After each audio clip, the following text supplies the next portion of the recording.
Greg McCune went from holding a city council seat in Enderby to becoming mayor in 2014. He's lived in Enderby since he was 12, and his family owns and operates Sutherland's Bakery. Welcome to our Shaw TV studios at Prospera Place for another edition of Ask the Mayor. Joining us today is the City of Enderby Mayor Greg McCune. And Mayor McCune, let's start with basically, first of all, your decision to enter the realm of being a mayor for this city. It's not your first time. Maybe talk about your decision, I guess, initially and then this time around. Well, thanks, Tim. Yeah, it's great to be here. Yeah, I actually was, I think I did 5 terms on council, and at one point I had taken a break when my kids were young and chose to run for mayor at that point and lost, actually, by 10 votes to the incumbent mayor. Then I was on council for 3 terms, and we just basically drew straws. We had a really good discussion about, we felt we had a really good group the last time around, but we needed to be a bit more active, a little more action. And so whether I won the toss or lost the toss, I'm not too sure yet.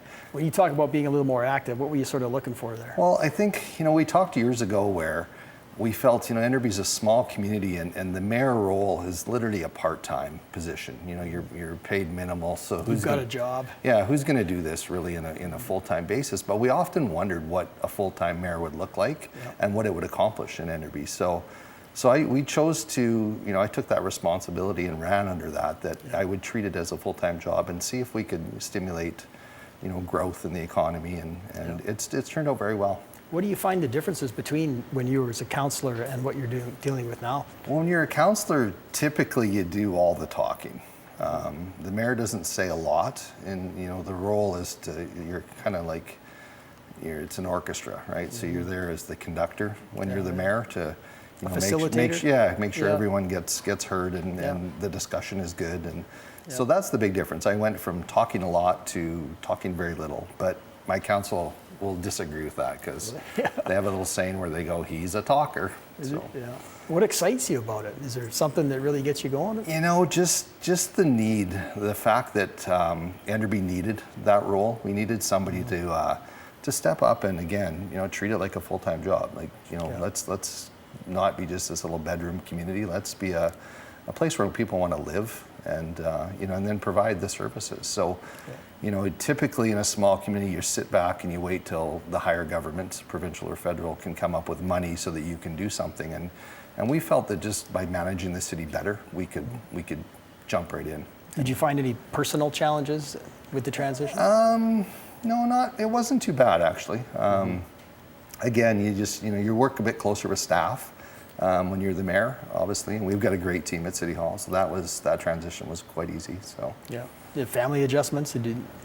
No, the kids were pretty much used to me dragging them to look at the weirdest stuff, so they were okay with it. All that experience, of course, being a councillor obviously would help, right? I think so. Yeah, absolutely. Yeah. Do you consider yourself outspoken, approachable, for example, on the street? I mean, a lot of people come up to you and say, Hey, Mayor, I've got this idea. Yeah, definitely approachable. I mean, I have a store that's fairly busy, and people come in literally to find me. And, I can be in the bakery or the ice cream store or wherever, and they'll come and tell you their concern, which is good. I think that's the difference between a larger community where, someone like Colin in Kelowna here, there's thousands of people that would never even come across him in a year. And I pretty much see the majority of our community every week.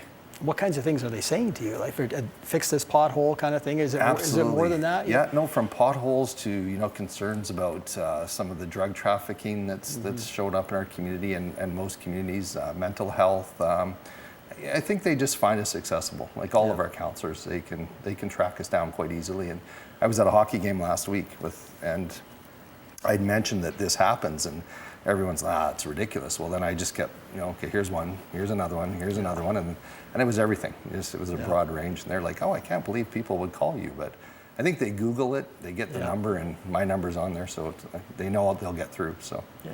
Is popularity a concern for you? Does it matter to you whether you're popular, or is it more about making the right decisions? I think it's about making the right decisions. I mean, I think the community the size that we have that ability to hear everybody. Right? So we have a really good grasp of what people are looking for and what they're hoping for. So I think it comes down to that. As long as we see the results and the community is heading positively towards the future. I think that's the key. All right, you mentioned drugs. We'll talk about that after a short break. Some of the issues facing the residents in Enderby.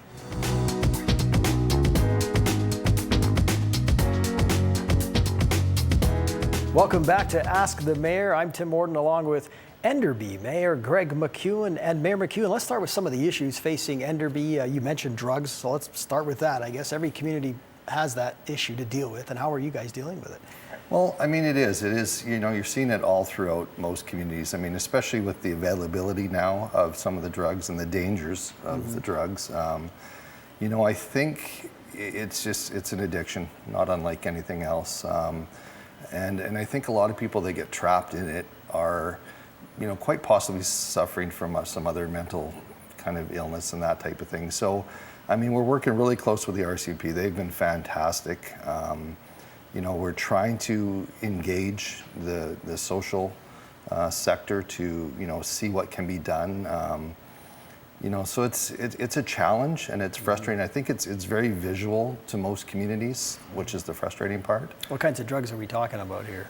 In our community, and I don't know if you can say thank goodness, a lot of it is just, small amounts, but you'll see the trafficking, as they kind of move it up and down the highway corridor, that type of thing. So, it's just, I think we've had a couple deaths, not unlike most communities. I mean, I think we're up in the 600 range in BC alone this year from the fentanyl and those type of things. So I think just working with the different groups, I mean, it's got to be hard for the RCMP, the fire, the first responders. I mean, I think that's a challenge for them that this kind of crisis is happening. So we'll keep working with everybody that's involved and hopefully we can stay on top of it and come up with some solutions. What can you do really as a city? It's a tough one, isn't it? It is very tough. You really basically got to just work together. I mean, we've got a direct open line with the RCMP. They've been great. Again, I sat at a health coalition meeting last week in Salmon Arm that some discussion was regarding those issues. So I think everyone's trying to figure it out. And it obviously needs to be faster because, people are losing their lives quite quickly here. So, so it is. It's not a good thing though, for sure. When you look at your community of about 3,000 people, do you see the same kinds of issues that you say maybe here in Kelowna or Vernon or Salmon Arm, or is it just maybe on a smaller scale? I think on a smaller scale. I mean, it's, we're just like any community. We're trying to, I think the thing for Enderby was we were kind of this bedroom community. I think that was our Vernon or Salmon Arm or both? Yeah, for both. We were kind of in between, and we had a lot of people that would just, they would head off to either of those places to work. So, when you are labeled that, and that's what people believe that you are, it's tough to generate taxes to pay for the infrastructure and the needs that the people want. So we really had to change that mentality, and we had an elementary school built probably 6 years ago now, which really provided an opportunity for young families to locate in our region. So I think with the lower housing costs, that availability of the school and a good high school, I think people have taken notice. And now, as people move in, you are able to access and provide more services. So I mean, that's the same challenge as a larger center, but for us, it's definitely every dollar is someone's, right? Would you like to see the community grow bigger? I mean, sustainable growth, I guess. I mean, exactly. I mean, growth. That's the catchphrase is sustainable growth. And again, I think because of the size we are, we've had good discussions in the community. Rec services was one thing. We hired a young lady that was from the region who had been working in Salmon Arm, and she literally lit the world on fire in Enderby. When you'd go to the dentist and he'd say, my wife's got nowhere to work out, and we're driving to Vernon or Salmon Arm to go to access these services. Then they're shopping outside the community. So we challenged her with identifying what was missing in Enderby, and she came back with a report that said pretty much everything. But within a year and a half, I think she's been at it, and it's incredible, the services that she's now providing just in that rec component, which is, again, causing people to go, hey, I got to get there. You know what I mean? I can go take yoga and I can have a child, sitter and that type of thing. So we're making good inroads to try to be an actual community, right? Would you like to be a retirement community, for example? Would you like to see people spend? You know, we have a lot of retired people there. Again, that unfortunately isn't sustainable. You know, when they shop in the grocery store, you know, they're shopping for, $7 to $20 worth of stuff a day, where a family's $60 to $100 a day type thing, right? So you need that broad range, and I think that's where we're moving towards is really the ability to have a broad citizen, really. And do you have the room to grow? I mean, you're surrounded by a lot of ALR there. We do. We have some ALR. We have the Splatson First Nation is on our south. We have the river, which is on our east. So we are a little bit limited, but we've got a fair amount of room that we could double in the next 15, 20 years, and I think it would be a very, very great community. Yeah. You talk about your budget this year, under 1%. How difficult is it to keep it at that level, and with the goal of expanding your services? Well, I would highly recommend to other communities not to go that low. What we did though is because we were basically going in not really uncharted territory, but we wanted to prove to people that we could move forward, we could do projects that were of a larger volume of dollar, and not hit the taxpayer that hard. So when we did the downtown revitalization, I think the total price was $1.8 million, and everyone right away went, oh great, we're looking at 7, 8, 9, 11% tax increase, and we said no, honestly we think it'll be below 1, and they just said there's no way. So it was more of almost a challenge that we're looking after your city, we're going to do things, and we're going to try to keep the budget as tight as we can. So, but I wouldn't typically. I mean, if we were really smart, we probably would have went about 2% or the index basically, but we needed to show people that we were concerned about what their tax dollar was getting them. You talked about a little bit earlier about attracting young families, and you would need, I guess, more services to do that. Maybe just touch on that a little bit more. How do you get those families? I guess they probably need a job first of all. Exactly. Right? I mean, that's one of the things we're looking at right now. We've got an industrial area that we're having a really good look at. We've got some groups in there, and we're now getting interest. Like again, people are calling and going, what do you have for industry? What do you have for commercial? What do you have? Vetter Transport is just relocated to our community, which is it'll be about 30 new jobs. So those are the things that it's a nice industry where people see it, they understand it. It does provide that higher paying job. So I mean, every community is looking for that. But again, I think for the house costs in Enderby and for what you're going to get by living there, I think companies are going to start saying, hey, this is a place that we could relocate and have people happy. Yeah. Let's give us a status update on Barnes Park. Barnes Park, that's a good one actually. It's a wonderful park. It's just off the highway in Enderby. Has a Lions Club built pool from about 40 years ago. Every year we start it up, we keep our fingers crossed that it's going to go. It always does, so that's a good thing. But we're really now again realizing that the community is going to need more. We're kind of having some good discussions to see where and what that'll look like. We had a park plan done last year that shows a fair amount of improvements to it, but it's almost in 1 year. Just with the success we're having, it's almost a little bit outdated. We're going to have to again go back to the drawing board, and at what point I think when the Lions Club initially did that pool, it was probably a big gamble back then. And are we at that point now where we need maybe a little bit bigger of a gamble to provide the next 40 or 50 years worth of services? And let's talk about the update too on the CP rail corridor going through Enderby. That line was abandoned by the rail company. There's some discussion. The regional districts, both Columbia, Shuswap, and RDNO, along with the Splatson, are having some discussions to again try to maybe acquire that line and keep it a linear corridor, so that we can hopefully at some point you'll be able to get on your bike in a Soyuz and ride right through to Revelstoke. Right, on the rails and trails. Exactly, yeah. So I mean, there's been a lot of success with the Vernon Kelowna trail, and it's looking good. one of the things is, oh, you can acquire it, but how are you going to pay for it? And I think the Vernon and Kelowna groups are showing that people, that's what they want. Yeah. You know what I mean? The dollars are starting to roll in. And so, we'll keep our fingers crossed and we'll hope the discussion comes along. I think as a corporation, obviously they have a taxpayer they have to, represent, but I think deep down they realize the value in having that, valley bottom as available for transportation. All right, we'll take another short break and come back with some more recent issues up in Enderby.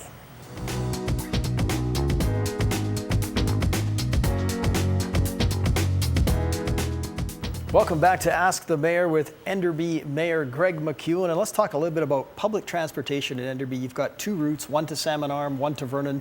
Are you satisfied that that's sufficient for your community?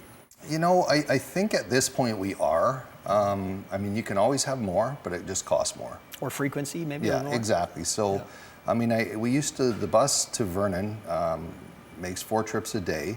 I think one of the things that we need to do is let some of the younger people know that you can get to the colleges, both Vernon campus and Kelowna from Enderby, because then they can rent for maybe half the price of wherever they currently are. So that's one of the things we're trying to get out there. We used to have the bus, used to go Saturdays, and it's fascinating because it disappeared about 2 years ago, and I just heard about it like 4 months ago. So you ask yourself, was it really obviously that valuable that nobody missed it? But we're, again, constantly trying to, stay in touch with the riders and make sure that and right now it looks good. The Salmon Arm bus now, that's a whole different, we probably could use, again, a lot of our services provided like by the province are out of Salmon Arm. So to have a bus only on Wednesdays is just challenging. It's, you got to call and you got to tell your doctor, I can only come on Wednesday, I can only. So that's very difficult for people. And the people that are using those services, obviously they don't, it goes in the morning and comes back at night. So, the challenge for them is, do they have money to hang out in Salmon Arm all day?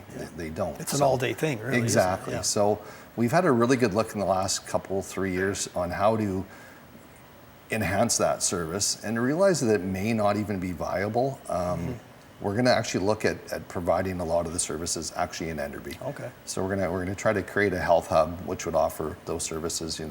The people are already allotted time for Enderby, like the minister says. Mental health. You're given Enderby 3 days a week. Yeah. But right now they're doing it in Salmon Arm. We're just going to request it that it's actually in Enderby. Sycamoose has just come up with a fascinating ride sharing program. They're going to try to get a couple electric cars, and they've had people in their community that have signed up and be willing to take people to specialist appointments and that. So I think we'll monitor the success of that program and maybe duplicate that also. Yeah. Let's talk about crime a little bit. We touched on drugs, and then most communities have that issue. You have had a recent murder in your community. I'm assuming that's an isolated incident by the sounds of it. It was. It's very, very sad. It's just something that I think, if you call up your phone and Google anything and you get a news page, it's the page is full of incidents like that. So, again, it's sad for any community, especially a small community. So, I think, again, the world's changing. There's just more issues out there. For example, this week we had a small fire was started by a gentleman that's had some mental issues, and he's just trying to stay warm, and next thing you know, there's a woodshed gone, right? So I think that's the challenges everybody faces. But as far as crime, I believe it's a safe community. Absolutely. Yeah, there's no doubt. Yeah, let's talk about the Cook Creek Slide east of Enderby, 2014. A recent report by the Forest Practices Board suggesting 2 upstream culverts were the root of the cause of that. Are you happy with that explanation, or do you think there's more to it? No, the explanation's pretty good. I think it did identify that things need to be done. When the forest services and the companies are up there working and doing what they should do, they've got a pretty stringent set of guidelines that, as long as they're maintained and monitored, there shouldn't really be a problem. Our family has a cabin, or had a cabin at Swansea Point, and we saw, back-to-back slides that just devastated that whole region over the years. And so I think the ministry, the onus is on them to get up there and try to identify those things.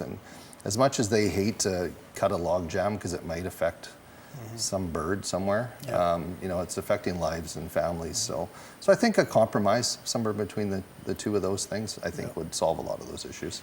You're getting an internationally trained doctor for your community. You've got to be happy with that. We are. We've, you know, we lost our hospital many years ago, and I guess when you look at it, it's devastating to the seniors in your community. But you know, between technology and the steps forward in medicine, you know, we probably don't need that, but you do need doctors for sure. And again, the challenges for most rural communities is, you know, where do the doctors come, and how do they make the money, I guess, that they can make in, you know, North Vancouver. Right. So that's the challenge, right? So so the programs that they use, there's you know, a 2-year and a 3-year program. Interior Health used to just appoint that doctor to come to Enderby, and you know, you kept your fingers crossed and hopefully they'd stay and liked it there. But the challenge then is once they'd done their time in that program, again, they would bolt to a larger center and go make and do you see that in your community? Yeah, we saw that, you know, basically doctor after doctor. And even the ones that really truly wanted to stay, it wasn't positioned to do that because, again, there's more incoming doctors. So, you know, if they convinced them all to stay in a small center, where would the new ones go, right? So again, I think the program, you know, we asked actually in 2 years ago, our first year in this term, to be involved in the hiring process, and IH was good. You know, Brian Schreiner, Councillor Schreiner, sits on that, and he's part of the interview process, and where he can actually, you know, try to let people know. He's like trying to sell the city and the region, right? So, you know, if you're a skier or your family's skiers, you know, what a great place to come to, you know, if you're that type of thing. So other communities have, you know, doctor attraction, you know, benefits and that type of thing. We've never gone that far yet, but you know, I think right now we're being serviced well, but you got to just be aggressive all the time. You know, when one's leaving, you got to make sure that the other one's coming in at the same time. So for sure. Yeah. We'll take one more short break, come back and talk a little bit about the economy in Enderby.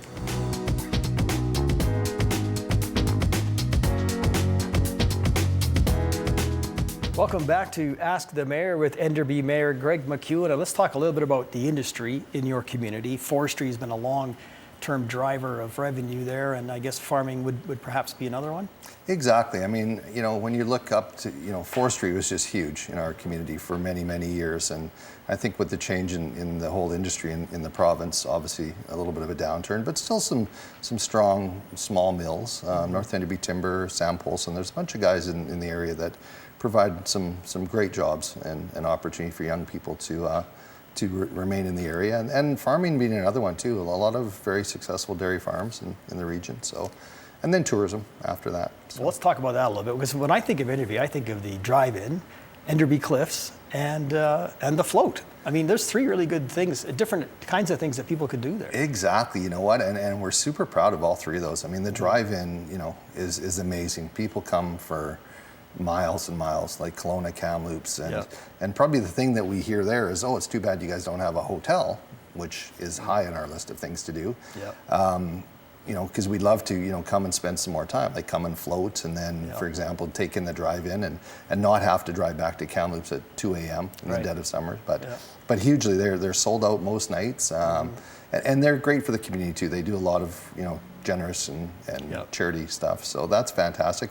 And the float? The float is unbelievable. A lot of people I know that do it say it's awesome. You know, we're upwards of, you know, on a Saturday, well, actually almost on any day. If it's a hot day, you know, we're looking between 612 to 1,500 people a day on that river. It's an amazing float. There's we did a lot of work over the last few years to identify, you know, where you can go from and, you know, how to get in and get out at a reasonable, you know, place. And so it's unbelievable. Like it was actually really cold and really rainy this year, and my kids wanted to go, and I told them that they were crazy. And I drove them down there to prove a point that no one was on the river, and we could immediately see about 600 people, so I had to let them go. But it's turned into be, you know, again, a great part of the tourist experience. And in you Enderby. mentioned that a hotel could perhaps make this Absolutely, grow. yeah. That's actually the one probably only missing component of our economy driver is, and we're having lots of. Is there an economic opportunity there for some? Absolutely, there is. I mean, when you think of the region and just and in Four Seasons, like from snowmobiling, which I mean today all I passed was sleds coming to Enderby as I was coming to Kelowna here. So that the skiing, the fishing, the Shuswap River itself. Yeah, there's definitely an opportunity, and I think that's. And nobody's come forward with an application? They haven't, and we've had lots of good discussions, and we're having a joint discussion with the Splats and First Nation also, because it would benefit, their community also. So hopefully that's, if there's one thing we'd like to accomplish in the next 2 years, that would be it for sure. For sure. Major. Now, you did see a spike in development in June. Absolutely, Maybe talk about that a little bit. Yeah. So it's again. I think Enderby's not just. It's not that bedroom community anymore. I think people are realize the opportunities there. We get numerous calls. We're from a planning standpoint. I mean, the Vedder transportation. From the moment they walked into City Hall and we shook hands to them having their permits to them completing their facility is under a year and a half. Yeah. They always make the comment, oh, if I was in Surrey, man, that would take 4 or 5 years, right? So I think we have that advantage, and again, just people wanting to be there. Talk about the improvements to Cliff Avenue and how that you may see that helping future development. We had the cutest little downtown, and unfortunately over the years it was a lot of mom and pop shops, right? And so when you're after Expo, when everything went to 7 days a week, open as much as you can to compete against the larger stores, it really took its toll on small business. So we were in a position where it was struggling. Downtown was struggling. We always have had a lot of great restaurants and that type of thing. But so we as a council, we did an event a couple summers ago, and we called it Friday Night Lights, and it was to celebrate the end of summer.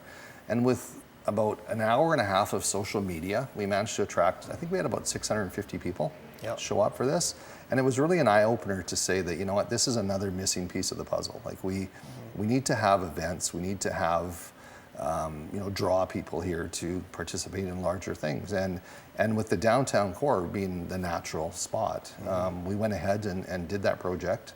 It was a challenge for the businesses at the time, but I think they all look now, and the investment just in businesses, cleaning up their facades and, new stock and new inventory and just a more positive business approach. Yeah. It's been really good, yes. Yeah. Is there anything you'd like to see? I mean, you mentioned a hotel, of course, that'd be right up there. Anything else or anything you'd definitely say no to? Obviously there's the things you'd say no to. We do have this industrial park that, is on Highway 97. So I think if we could, push forward with, again, similar stuff to, what's happening now, where, some just, again, if you can call it clean industry. But trucking, I mean, we're exactly halfway between Calgary and Vancouver.